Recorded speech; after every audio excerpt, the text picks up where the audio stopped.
তোরা নিশ্চয়ই মনে মনে অনেক আশা করেছিলি রাজিনের জামিন ক্যান্সেল করবি, ওকে বিপদ মুক্ত করার লোভ দেখিয়ে তোর বোনকে ওর সাথে বিয়ে দিবি।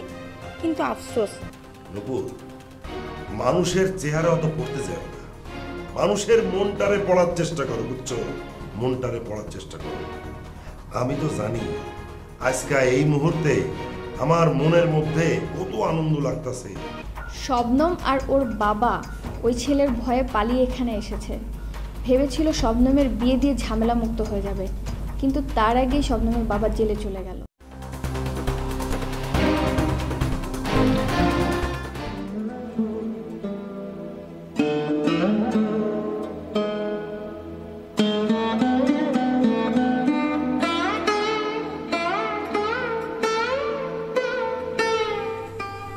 কি ব্যাপার আপু, তোমাকে এমন দেখাচ্ছে কেন? আমার বাঁচতে ইচ্ছে করছে না পারমিতা। কি বলছো তুমি এসব? চারদিকে শুধু আমি হারছি আর হারছি। এত হার নিয়ে কি মানুষ বেঁচে থাকতে পারে বল? আমার কিছু ভালো লাগছে না, আমি কোথাও শান্তি পাচ্ছি না। আমার মনে হচ্ছে আমি মরে গেলে মনে হয় শান্তি পাবো। তুমি মরে গেলে কি সব শেষ হয়ে যাবে? তুমি মরে গেলে তো ওরা বেঁচে যাবে, ওরা তোমার লাশের উপর দিয়ে উল্লাস নৃত্য করবে। তাহলে কি করব আমি? বল কি করব? আমি কি রাজিনকে কোনোদিনই পাবো না? রাজিন কি আমার হবে না কোনোদিন? আমার একটা ফুলের জন্য, রাজিনকে পাওয়ার জন্য আমি আজীবনের শত্রু বিকনের সাথে হাত পর্যন্ত মিলিয়েছি। বিকনের কাঁধে মাথা রেখে আমি কেঁদেছি, তারপরও তো আমি পারলাম না। তুই আমাকে বল, আমার বেঁচে থাকার কি কোনো অর্থ আছে? এত হার হেরে যাওয়ার পরও আমি কিভাবে যে বেঁচে আছি আমি নিজেও জানি না। আচ্ছা আপু, তুমি কি রাজিনের বেল ক্যান্সেল করাতে পারোনি? বেল ক্যান্সেল হয়নি, আমি বেলটা ক্যান্সেল করাতে পারিনি। রাজিন জিতে গেল, আমি হেরে গেলাম পারমিতা, আমি হেরে গেলাম। হেরে গেলি বলে মন খারাপ করছিস মা? এটা তো সিদ্ধান্ত না। ওরা একবার জিতেছে বলে বারবার জিতবে সেটা না। জিতবে মা, ওরা প্রত্যেকবারই জিতবে। আমি তো বোকা, আমি রাজিনের মিথ্যে ভালোবাসার পাতানো জলে ধরা পড়েছি। এর জন্য তোর বাবা দায়ী। তোর বাবা যদি রাফিনকে না মারতো তাহলে তোর এই অবস্থা হতো না।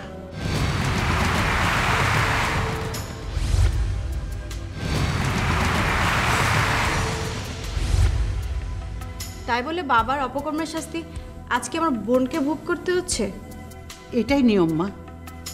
বাবা মার অপকর্মের শাস্তি সন্তানদের ভোগ করতে হয়।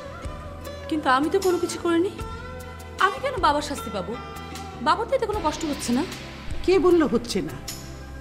তোর যে অবস্থা সেজন্য তোর বাবার মন প্রতিনিয়ত কাঁদছে না?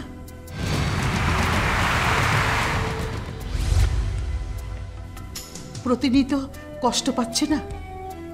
কঠিন মানুষ তো, সেজন্য আমাদের বুঝতে দিচ্ছে না।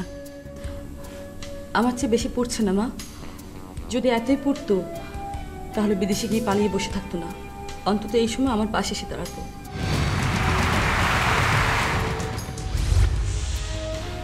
আমার মাথায় যদি ভালোবেসে একটু হাত বুলিয়ে বলতো, মা আমি তোর পাশে আছি, আমার আর কিচ্ছু লাগতো না মা, আমি তখন শান্তি পেতাম। আপু বাদ দাও তো বাবার কথা। বাবার কথা বলে কোনো লাভ নেই। তুমি যে রাজিনের বেল ক্যান্সেল করাতে পারলে না, এখন কি হবে?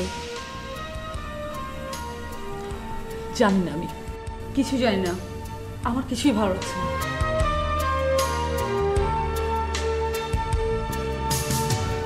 মেয়েটা বড় আশায় ছিল রাজিনের বেলটা ক্যান্সেল হবে, ও একটা সুযোগ পাবে, কিন্তু তা হলো না। আসলে মেয়েটা রাজিনকে খুব ভালোবেসে ফেলেছিল। আপু ভালোবাসলে কি হবে? আপনার ভাইয়ের ছেলে রাজিন, সেটা তো সে বুঝে না। বুঝবে, একসময় ঠিকই বুঝবে। সত্যিকারে ভালোবাসা সব সময় পাওয়া যায় না। দেখবি রাজিন একদিন ঠিকই বুঝবে। আপু রাজিনকে সত্যিকারের ভালোবাসে? কোনো দিনও না, কখনো না। আপু তো ভালোবাসতো হৃদয়কে, আর রাজিনের প্রতি এখন শুধু আপুর ঘৃণা আর ঘৃণা।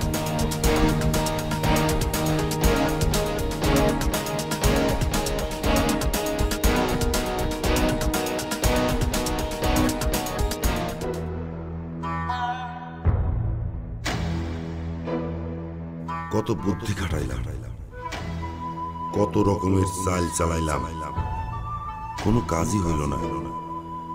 শেষ পর্যন্ত রাজিন আর নুপুরের বিয়া তো হইয়াই যাইতেছে। তার মানে আমি ব্যর্থ, আমার এতদিনের সব মিশন ব্যর্থ। এইটা কেমনে হয়? এই বিয়া তো আমার ঠেকাইতেই হইব, কিন্তু কেমনে? আমি তো প্রায় ধরা পড়েই গেছি। সবার সন্দেহ আমার দিকে। রাঙা যতবার এই বাড়িতে আসছে ততবারই সবাই মনে করছে আমি তারে আনছি। এই মুহূর্তে যদি রাঙারে আবার খবর দিই, তাইলে বিয়াটা ভাঙবো ঠিকই, কিন্তু ফাইনালি আমি ধরা পড়ে যাব। এই মুহূর্তে এমন কিছু করতে হইব, বিয়াও ভাঙবো, আমিও ধরা পড়ব না। না না, পিস্তল মানিকরে আপাতত কাজে লাগানো যাইব না। রাজিন ওর সাথে আমারে দেখা ফেলাইছে। বিকন রে গুলি কইরা যেমন রাজিন রে ফাঁসাইছি, ঠিক রাজিন রে কিছু একটা কইরা বিকন রেও ফাঁসামু। এইটাই ফাইনাল। ওরা ভাববো বিকন প্রতিশোধ নিছে। লাঠিও ভাঙবো না, সাপও মারবো।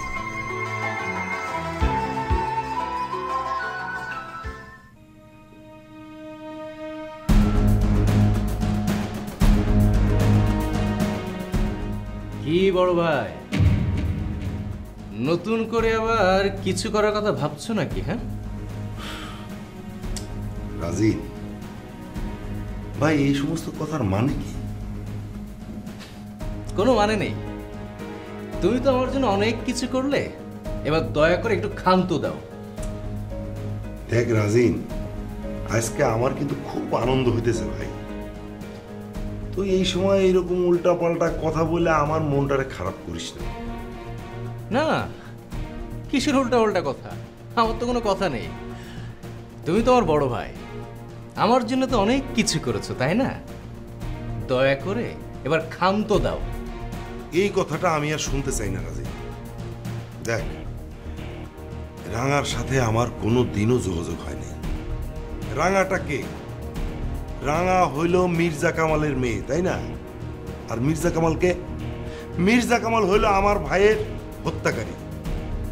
এটা কি কোনোদিন সম্ভব? ওই রাঙার সাথে আমার যোগাযোগ হবে?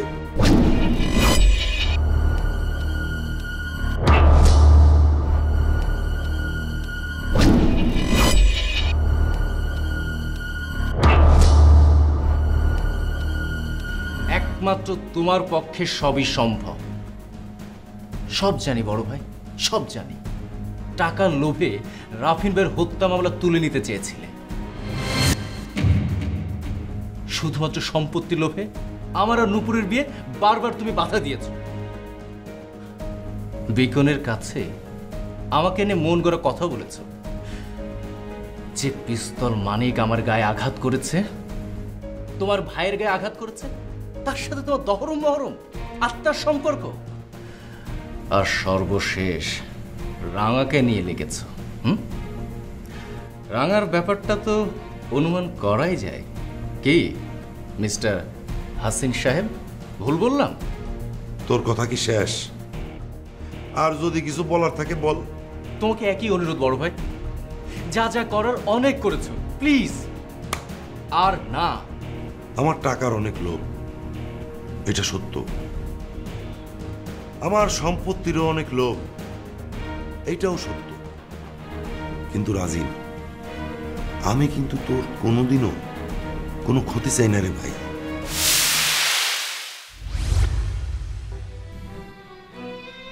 আমরা 3টা ভাই ছিলাম, একটা ভাইরে কিন্তু হারাইলাম,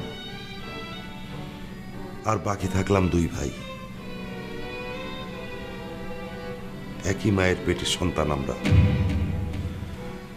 বাকি জীবনটা আমরা একটু ভালোভাবে সুন্দরভাবে কাটাইতে চাই। যা হয়েছে হয়েছে, তুই সবকিছু ভুলা যা। আমি তোরে কথা দিতেছি, এই বিয়া তোকে হইবই। পৃথিবীর কোনো শক্তি নাই এই বিয়া ঠেকাইব। তোকে বিয়ার সময় আমি এই বাড়ি পাহারা দিব। বিয়ার সময় মির্জা কামালের বাড়ির কোনো লোক তো দূরে থাক, একটা কাকপক্ষীও ঢুকতে পারবো না এই বাড়িতে। আমারে তো সন্দেহ, তো মানুষের সাথে আমি মোবাইল দিয়া যোগাযোগ করি, তাই না? এই মোবাইল তো সমস্যা, এটা তুই রাখ। আমি মোবাইল দিয়ে কারোর সাথে কোনো কথা কব না, আর এইখান থেকে আমি এই ঘর থেকে পারবো না। তোর বিয়ার আগ পর্যন্ত তোর চোখে চোখে আমি থাকবো।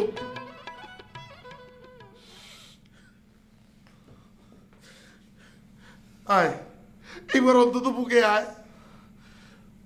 বড় ভাই, বড় ভাই, বড় ভাই, আমার ভুল হয়ে গেছে বড় ভাই। তুমি আমার মাফ করে দাও বড় ভাই। আমি তোমার ভুল বুঝছি বড় ভাই, আমি তোমার ভুল বুঝছি বড় ভাই। বড় ভাই তুমি আর কেঁদো না বড় ভাই, আমার তুমি মাফ করে দাও বড় ভাই। আমি এতদিন তোর ভুল বুঝছি বড় ভাই, আমার তুমি মাফ করে দাও।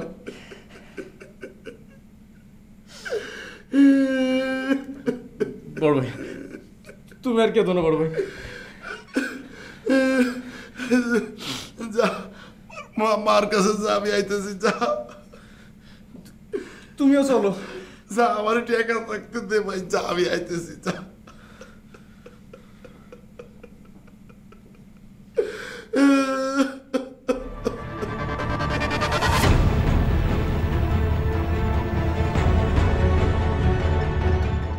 তুই আমারে সন্দেহ করস,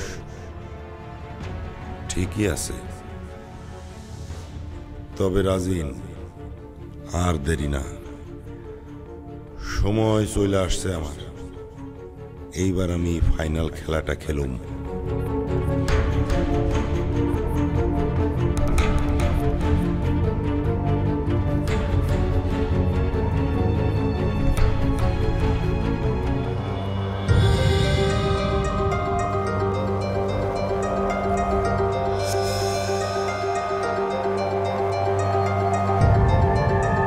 না, এইখানে তো কেউ নাই, নিরিবিলি আছে রুমটা। এইখানে বৈশা কথা বলা যায়। রাজিন আমারে খুঁজতে থাকুক, আমি যে এই রুমে আছি ওরা কেউ ভাবতেও পারবো না। আমার তো আবার বাইরে যাওয়া নিষেধ, বাইরে গেলে ওরা তো আমারে সন্দেহ করবে। বাইরে যাওয়া ঠিক হইব না, কিন্তু এইদিকে কথা বলাও তো জরুরি। ফোনটা দেই।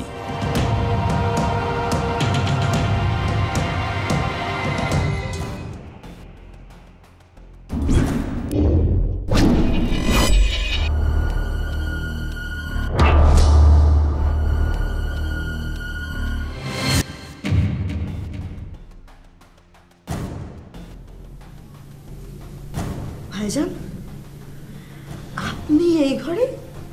ও, ফোনে কথা বলছিলেন তো? কার সাথে কথা বলছিলেন? কথা কই না তো, আমি যে গান শোনার চেষ্টা করতেছিলাম, বুঝছো? যে দেখো যে কোন জায়গায় গান আছে এটা খুঁজে পাইতেছি না। গান? হ্যাঁ।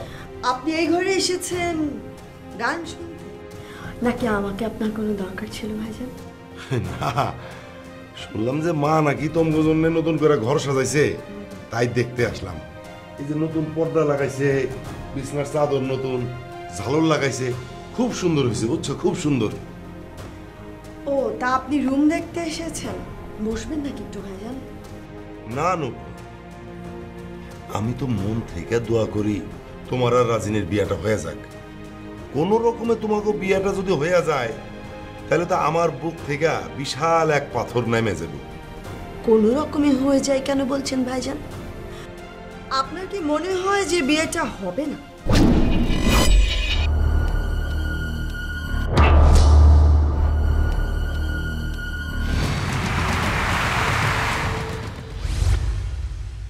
কেমন হইব বিয়ে কও? এই যে বিকন আর রাঙা, তারা কি তোমাকে বিয়া হইতে দিব? বিকন কইছে না যে বিয়ের আসলে রাজেন্দ্র গুলি করবো? বলেছে। এই জন্য তো কোনো আয়োজন করছি না ভাইজান, যাতে করে কিনা খবরটা কোথাও গিয়ে না পৌঁছায়। ওয়েল, অবশ্য যদি এই বাড়ি থেকে কেউ খবরটা না বাইরে পৌঁছায়। কি বলো তুমি? এই বাসা থেকে এই খবরটা কে জানাবে? তা তো জানি না ভাইজান, তবে শুনেছি যে দেয়ালেরও কান আছে। হতে পারে যে দেয়ালে গিয়ে বলে দিল।